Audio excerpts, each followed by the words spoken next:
Welcome. I'm E.G. Marshall. And forget because we must, and not because we will. So the man wrote over a century ago. Are there things that we forget because we're better off not remembering them? Of course. Life is far more pleasant if we choose only to recall the happier moments. In fact, our very survival might depend on deliberately forgetting many things. I don't know what you're talking about. But you do. You do. You obviously have me confused with someone else. Do you think I could ever forget that face? I've never even been to Europe. Do you think I could ever forget that voice? What are you doing with that gun? I am your executioner.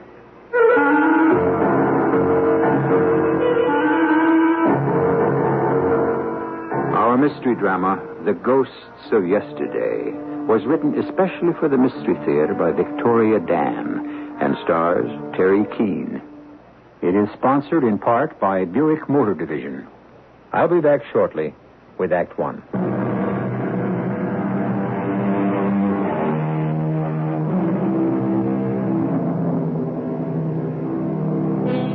America, the melting pot. For centuries, welcoming millions to both its shores. They come here seeking a new life, and soon they become Americans. Accepted, absorbed, assimilated is the word. Part of the whole, a part of the American identity. And for those who wish to be, lost in the anonymity that a huge, free country allows. May I help you, sir? Oh, just this magazine. Oh, and, yes, a pack of Royal filters. Royal filters. Just a moment. Oh, that'll be 95 cents, sir. Smallest thing I have is a 20. What? It's a little embarrassing. You don't mind, really, do you? No. Great. No. Why are you staring at me like that? Can't be. But it is you. Beg your pardon? I'd know that face anywhere. What are you talking about? Look at you. 30 years later. Older, graying, well-cut suit. You've become quite the American. I'm afraid you're confusing me with someone else. Quite the American now, but it is you. Who? I swore I'd kill you. Now, hold on. Murderer, I swore to myself I'd kill you. Now, old man, calm down. I'll kill you. Now, take it easy, will you? Kill you. No, my heart. Not now. Not before I... Murderer. Hey. Are you all right? Old man? What'd you say your name was again? Warren. Harry Warren, St. Louis. You say the old man just collapsed, right? That's right, Sergeant. You didn't say anything? No, it happened just as I walked in. Okay. Thanks, Mr. Warren. You mean that's it? Yeah. The doctor says the old man had a heart attack. Some nights we get half a dozen of these. You know who I feel sorry for? The wives. The poor old wives.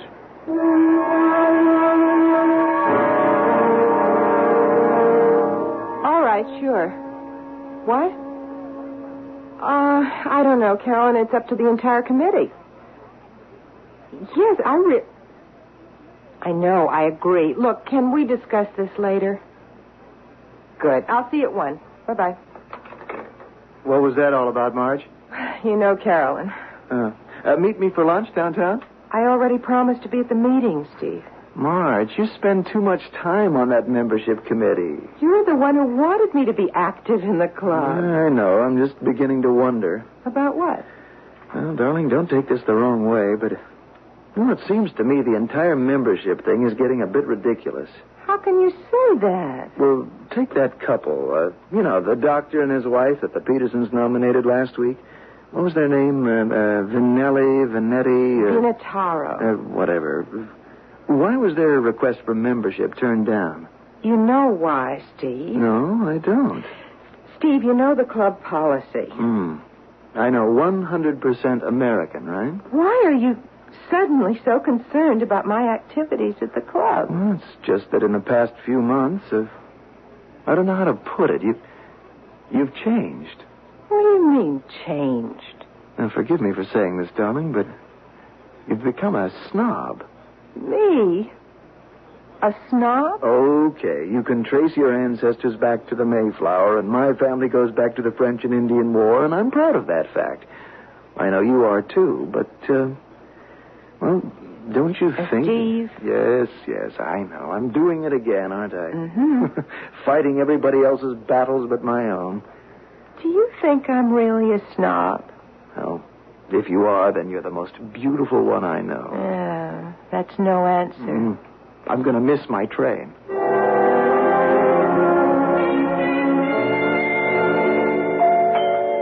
Oh, she's early again. All right, I'm coming. Carolyn, I wish you would... Oh. Who are you? Mrs. Stafford? Yes? Mrs. Marjorie Stafford? What do you want? I would like perhaps a moment of your time. If you're selling anything, I sell nothing. I wish to talk. I'm sorry, but I happen to be busy. It is rather an urgent matter. Really, I don't have the time, if you'll excuse me. It is rather cold on these steps. Perhaps you would be courteous enough to let me inside. Perhaps you would prefer it if I called the police? The police? But this is a personal matter, Mrs. Stafford. It concerns a place called Hammenbeer. Hammenbeer? Yes. It is a small village in Western Europe. I've never heard of it. Are you sure, Mrs. Stafford? Quite sure. But certainly you have heard of Hammenbeer. Why? Why should I? You were born there. Won't you come in?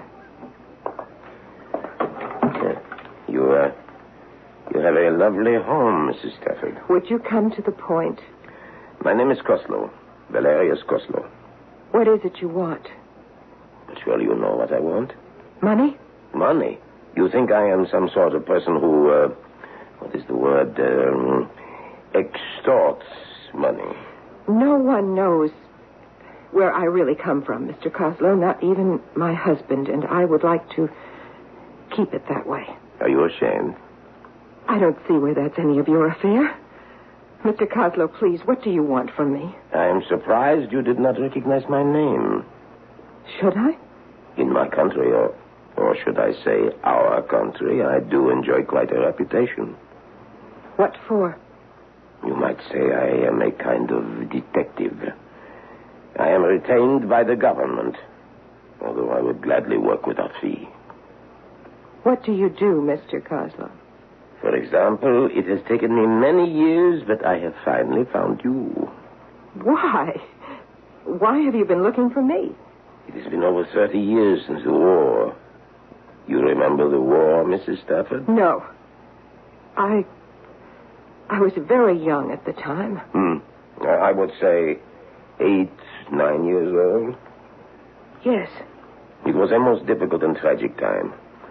I, for example, worked with the resistance. I recall a particular incident when several American paratroopers had to be sheltered from the Nazis. Not very easy in occupied country, wouldn't you say? Why are you telling me this? The Americans were hidden in this town that was staunchly loyal to the resistance. Eventually they escaped. But you know the rest of the story, don't you? Please, Mr. Koslow. The ending was not quite so happy for the inhabitants of the town. The military commander in that area, a rather vicious SS officer, Captain Dietrich, discovered what had occurred and ordered suitable retribution. The entire town, all of its inhabitants, destroyed. That is all except for one little girl with long gold braids who managed to hide in a cellar. Why are you telling me this? The little girl was you. No. You're wrong. I need your help, Mrs. Stafford. You are the only person left alive who can positively identify him. Identify who? Captain Hans Dietrich. Dietrich? After the way he disappeared, we have reason to believe he emigrated to the United States with a falsified passport. Dietrich is here? In America? All our contact could confirm was that Dietrich had purchased an interest in a corporation called Northern Plastics. Is that all you know? We believe he is using the name of Warren. Warren? Oh, yes. Like you, Mrs. Stafford, he has become totally Americanized. I believe that's the way the expression goes.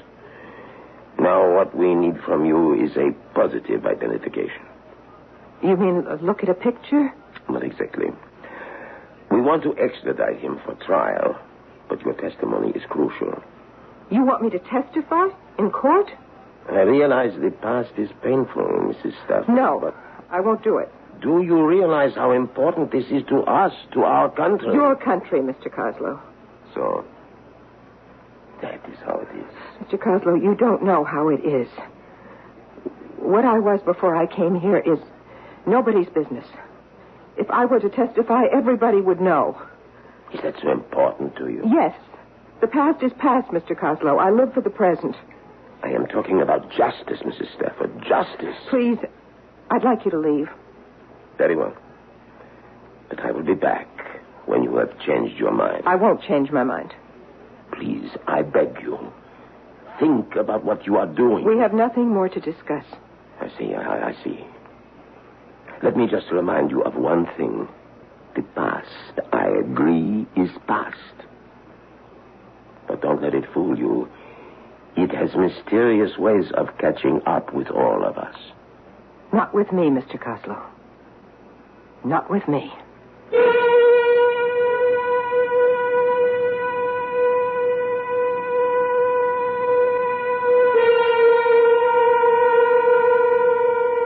Forgive and forget. That's the motto that the great humanitarians would have us all live by. However, most people usually choose one or the other. There are those things that we would prefer to forgive, but never forget. But more painful, more destructive must be the events our minds choose to forget, but our hearts refuse to forgive.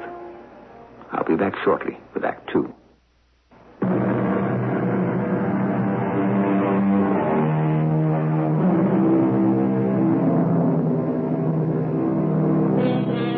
Look at her, you wouldn't think that Marjorie Stafford was anything other than what she appeared to be. An attractive, 40-ish Midwestern matron who can trace her antecedents back to the Plymouth Rock. It now develops, however, that she has hidden from everyone a devastating past. The sole survivor of a wartime tragedy, she fled to America and created this fictional family tree for herself. A fabric which threatens to become unraveled if she cannot control her conscience. You are the only one who can identify him. Please, Mrs. Stafford. No, I can't help you. I can't. Please help us bring Dietrich to justice. Oh, don't ask me, please. Don't ask me. Please don't ask me to remember. Honey, what's the matter? Oh, Steve. You're having another nightmare. Oh, I'm all right. Marge, hey. Marge, what's the matter? Nothing. Nothing. It's me, isn't it? No, darling. No, of course not. Really, I know I haven't been home as much as I should, Steve, but... believe me, it's not you. It's just... Just what? That horror movie I saw a few nights ago when you were out of town, I just can't get it out of my mind. Okay, Marge. Turn off the light, won't you, honey? Marge, listen, I just want you to know I'm your husband. You can talk to me if there's something bothering you. Marge, did you hear me? Marge?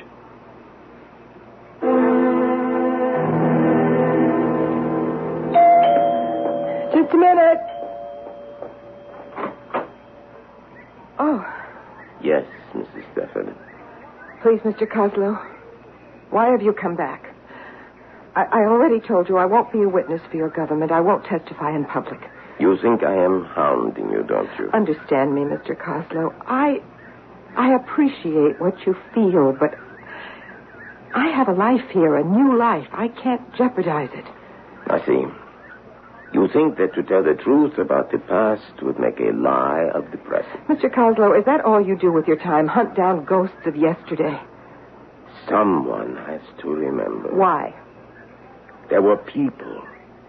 How can you forget them? Your own family, your mother, your father. Don't you owe them something? I have no family. I will be staying at the Clarkton Hotel, Mrs. Stafford. I will be there until I receive your call. I don't intend to call you. The ghosts of yesterday have circled your eyes and tortured your sleep. I will be seeing you soon.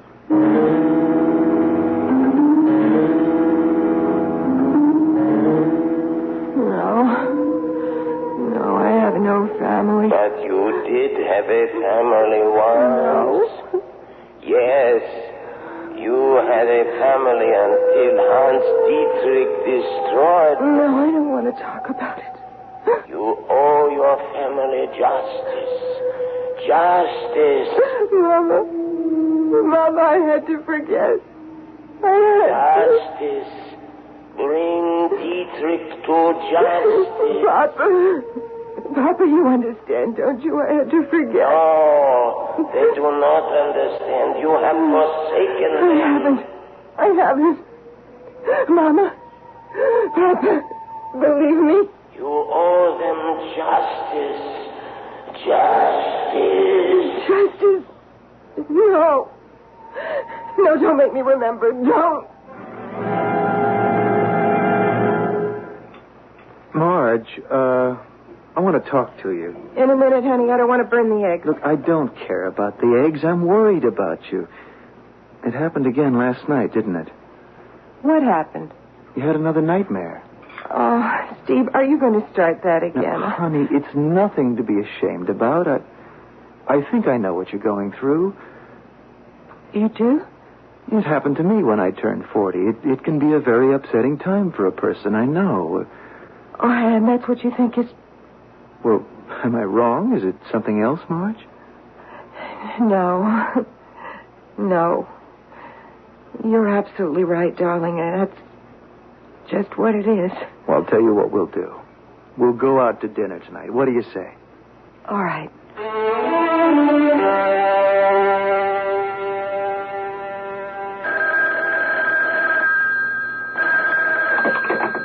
Hello? Marge, you'll never guess what happened this morning. Steve, what is it? It's fantastic, honey. I think I got the account. What account? Now, look, I know I promised you about dinner, but do you mind if we meet you at the restaurant? We? My client. I want you to meet him. Oh, well, sure. Love you, honey. Love you.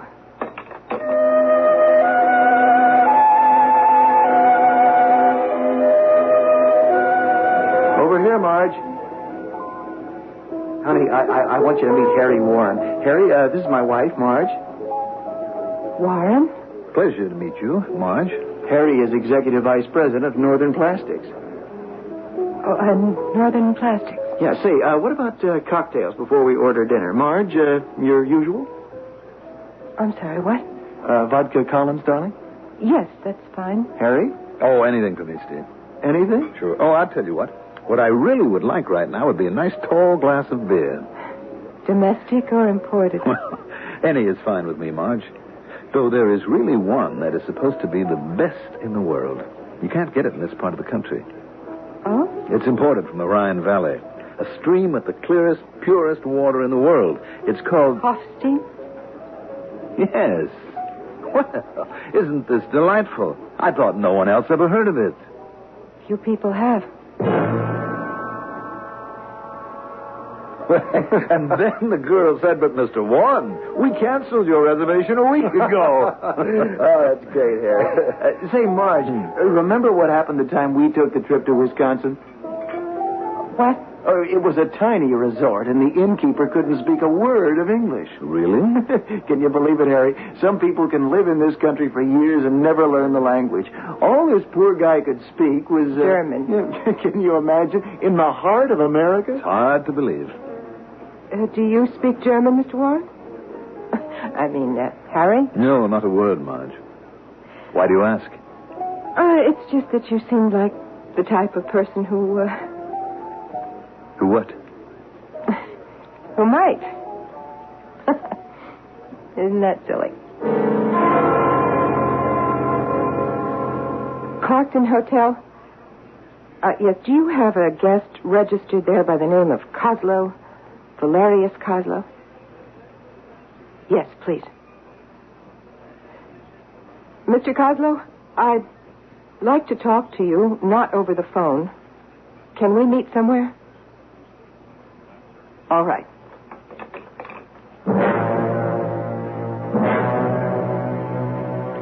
I am glad that you finally decided to see me, Mrs. Stafford. I had to speak with you. So I assumed. I met Harry Warren last night. Yes, I know. You know? But of course. Do you believe it was such an incredible coincidence, Mrs. Stafford? But how could How is not important. Tell me, did you recognize him? Yes. Yeah. Warren is Hans Dietrich. You are positive? Yes, I'm quite positive. Excellent, Mrs. Stafford.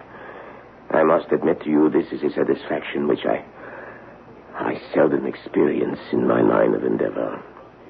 What happens now? My government contacts your government, and we go through some brief formalities which will enable me to extradite Dietrich for trial. And what about me? Your testimony, of course, is essential to the case against him. Mr. Kozlow, I thought you understood me when I said that I assumed you had changed your mind. Without you, there is no case against Dietrich. I already told you, Mr. Kozlow, I'm perfectly willing to confirm Warren's identity in private. But I refuse to become the object of worldwide publicity. But we need you. Do you have any idea what it would do to me? To the life I have here? Why should it do anything? Because people here in this town, they care about who a person is, where they come from. Do they? Look, I really don't want to discuss it. I have identified the man for you, and that's all I'm going to do. Mrs. Stafford, that is what your mind tells you.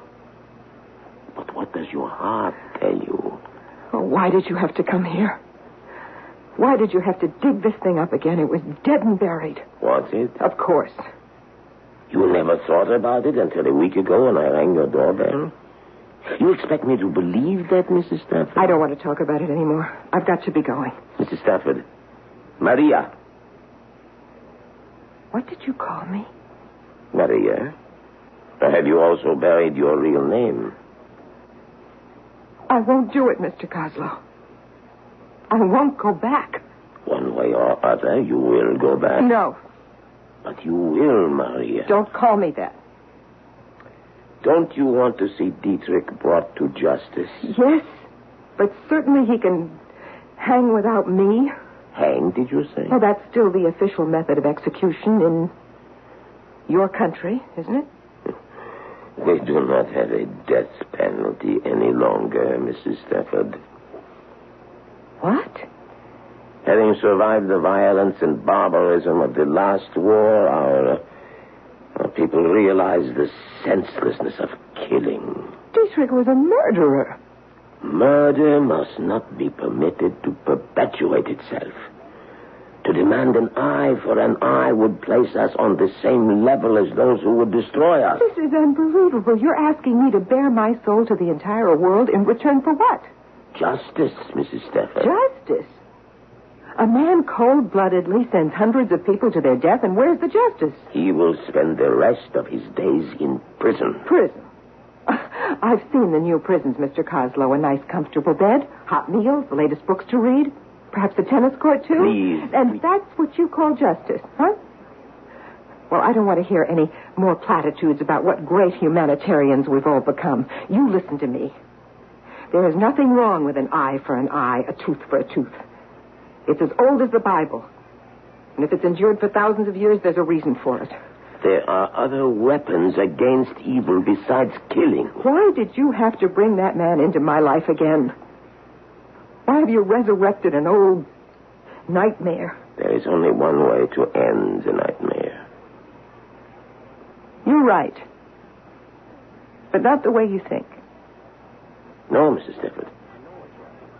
You must not. I must not what? I know what you are thinking. And what am I thinking? You intend to see Dietrich dead. Do I? I recognize the look in your eyes. It is a look I once had in my own. I don't know what you're talking about. You are thinking that Dietrich must be made to give an eye for an eye. And shouldn't he be? He must be killed, isn't that right? Yes. Yes. It doesn't mean anything unless he pays. Pays in the only just way. No, Mrs. Stafford. He must die. Even if... Even if what? Even if you have to kill him yourself, Mrs. Stafford? Well, what kind of an assumption is that to make? As if one could actually picture Marjorie Stafford killing anyone. Nevertheless, she has just admitted that it is a deed she would like to see done. And you know what they say, if you want something done, you're better off doing it yourself. But that is something we leave for Act.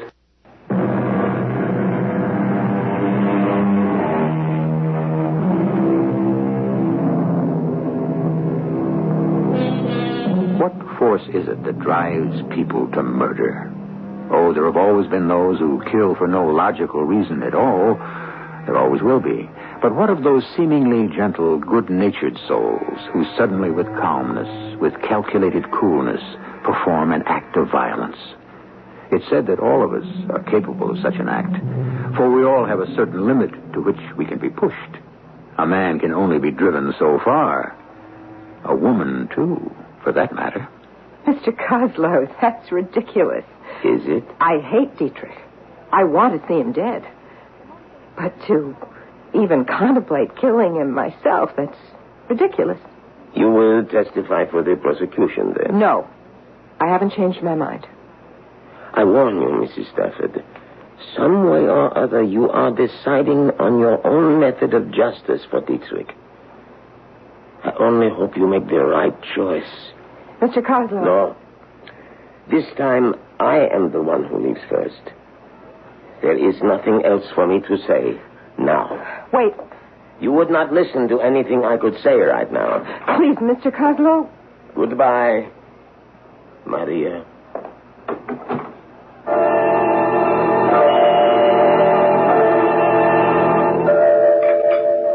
Oh, no more for me, honey. I couldn't eat another thing. Anyhow, I don't want to be late for my golf date. Oh, I didn't know you were going to the club this morning. Asked Teri Warren to play. Oh. Well, clumsy of me. Over here, let me help you clean that up. No, it's all right. So, you're playing golf with Harry Warren? In fact, I'd better get going. Steve, I suppose you really want to sew up his account. Oh, this isn't business, hon. I really like the guy. Warren? You like him? Well, you have to admit he's a pretty likable fellow. Oh, by the way, I agreed to put his name up for membership this spring. In the country club? What do you really know about him? Oh, Marge, you know just as well as I do. He's just the type of person they want there. Wealthy, cultured, sociable. What's not to like about him? What if I were to tell you that... That what? Well, that Harry Warren isn't who you believe he is. Who is he, then? That he's actually a former SS officer. Captain Hans Dietrich. Marge, Harry Warren, an ex-Nazi? Yes. Honey, now listen, I really don't think you should kid like that. I'm not. I mean, you really think it's in good taste? Steve, I'm trying to tell you that... by the way, I hope you don't mind. I took the liberty of inviting him over for dinner tomorrow night. Why don't you make that wonderful chili of yours? He's coming here for dinner? Honey, I get the feeling you don't particularly like Harry. I don't. I can't understand why. You just wait till you get to know him better. Know him better? Sure. You and I will be seeing a lot of him.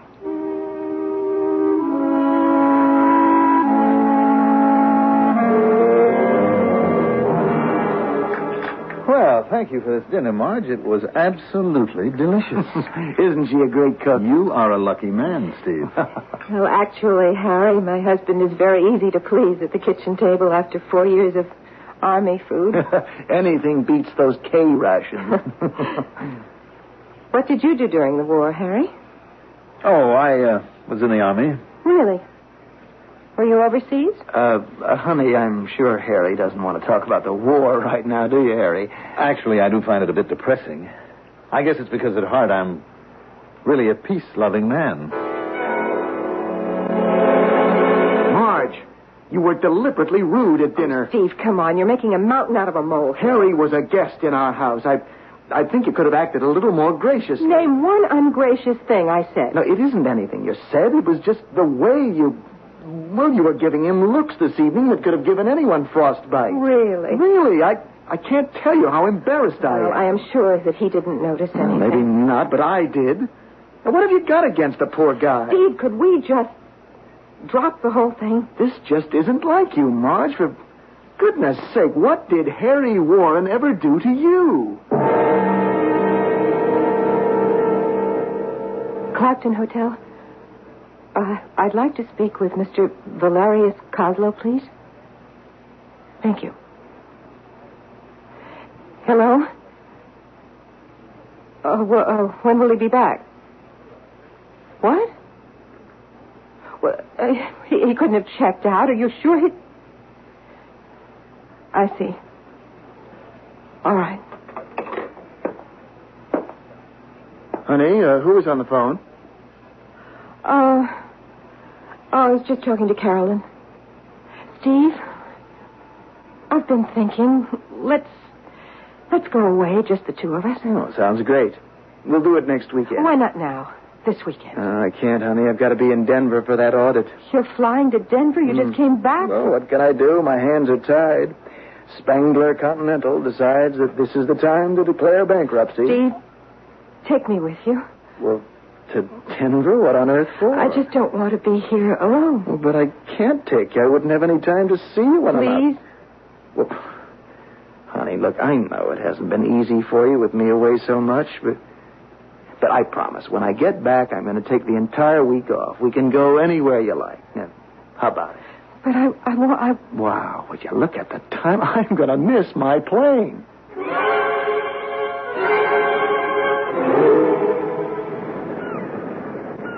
Well, I must say, Marge, I was more than a little surprised when I got your phone call. Oh? Why was that? Well, I was under the impression that you didn't particularly care for me.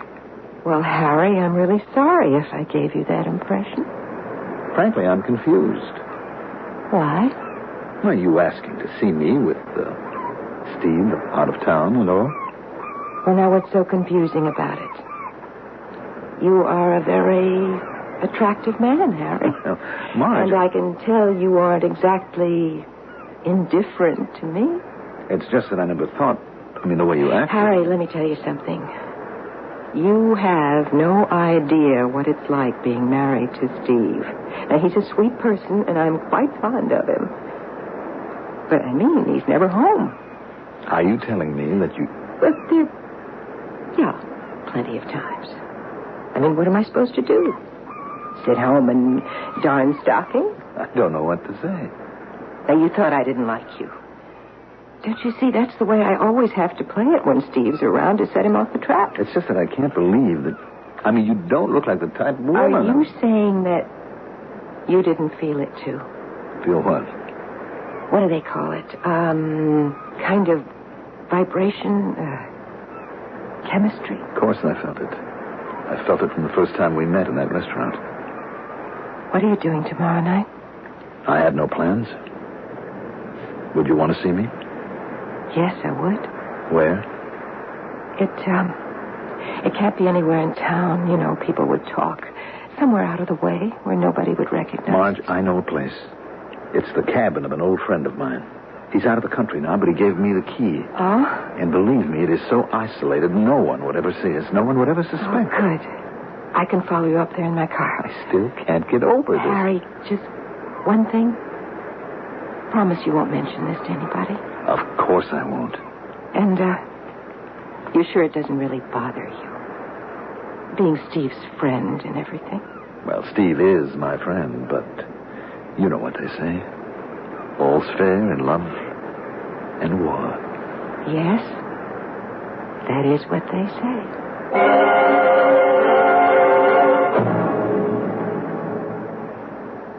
My, this is quite a little cabin in the woods. Your friend must be very well off, Very. Certainly is isolated. Your friend must like privacy. He does indeed. Oh, is that a terrace over there? Yes. Would you like to take a look at the view? Let's go out on the terrace. Wow. That's quite a drop, isn't it? 40 feet at least. Hey, I didn't realize how chilly it's gotten. Let's go back inside. No, let's stay out just a little longer. Oh, you say it's 40 feet from here to the rocks. Fall like that would kill a person, wouldn't it? Most probably. Marge, let's go inside. Not yet. Marge, what the devil? It's Steve's gun. He keeps one in the house. Why are you pointing it at me? I want you to stand near the rail. Marge, what's this all about? Do you really think I would ever be unfaithful to my husband? Marge, give me that gun. Don't come any closer, or I swear I'll use it. I don't understand. Is this some kind of joke? A joke? No, this is most certainly not a joke. Well, then... Don't move. I mean it. Marge, what's going on? What have I ever... Done? Is that what you were going to say? Harry Warren hasn't done anything. On the other hand, Captain Hans Dietrich has. Who? Don't look so surprised. I know who you really are. What are you talking about? In some ways, we have a lot in common. We're both survivors. You aren't making any sense. Both of us escaping the past, clinging to new identities, working year after year to remove every vestige of the old life, even down to losing our accents.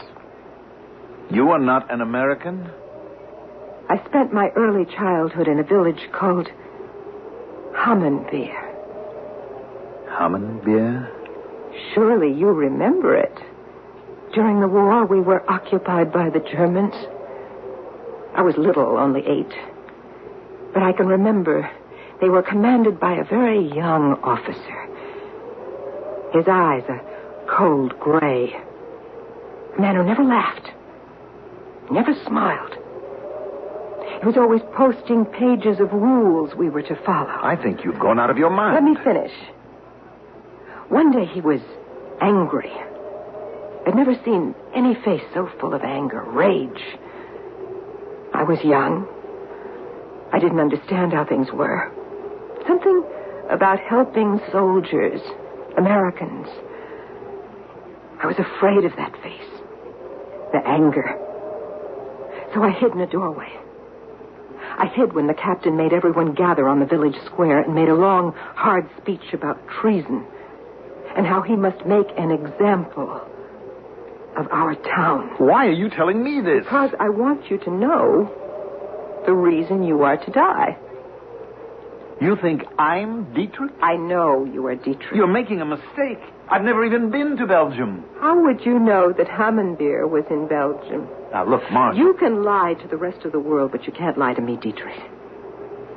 As if I could ever forget those eyes. And that voice. Your voice. Giving the final order. To level my village. Admit it. Admit who you are. I am Hans Dietrich. Captain SS. Military number 172-93481. I have brought you here, Captain Dietrich, for the purpose of administering justice. You have been found guilty of the murder of the village of Hammenbeer. Guilty of the murder of 271 people. My mother, my father, my 2 sisters. These things are necessary in times of war. Innocent people Treason is punishable by death. I now sentence you to death. Get up on that ledge. Now. I see. You intend to make me jump. You yourself said the fall would kill, didn't you? What is the matter, Mrs. Stafford?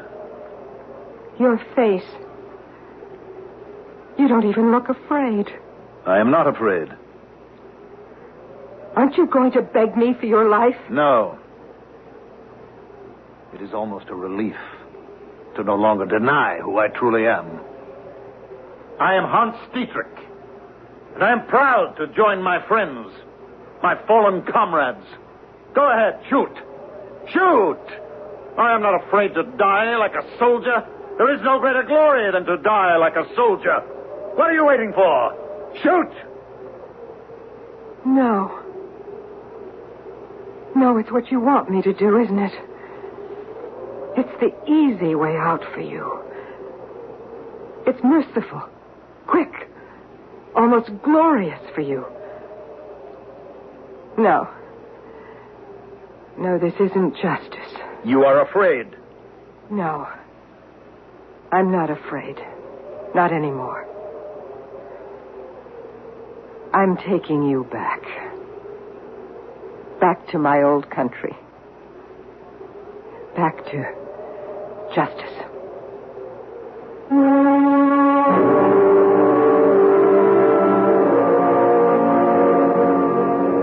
And she did. Captain Hans Dietrich is spending the rest of his life in prison, thanks to the testimony of Marge Stafford.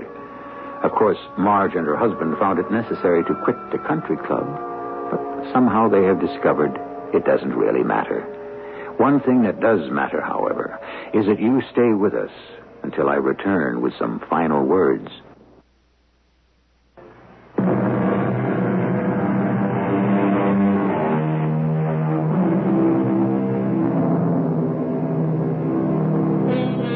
Ralph Waldo Emerson wrote the words, "One man's justice is another's injustice. One man's beauty, another's ugliness. One man's wisdom, another's folly." How true the thought. But also, it is true that ultimately there is only one good and one evil, one right and one wrong. And if the human beings of this world finally ever come to realize that there is a universal ethic, mankind will have reached its golden age. Our cast included Teri, Keane, Russell Horton, Leon Janney, and Mandel, Kramer. The entire production was under the direction of Hyman Brown. This is E.G. Marshall inviting you to return to our Mystery Theater for another adventure in the macabre. Until next time, pleasant dreams.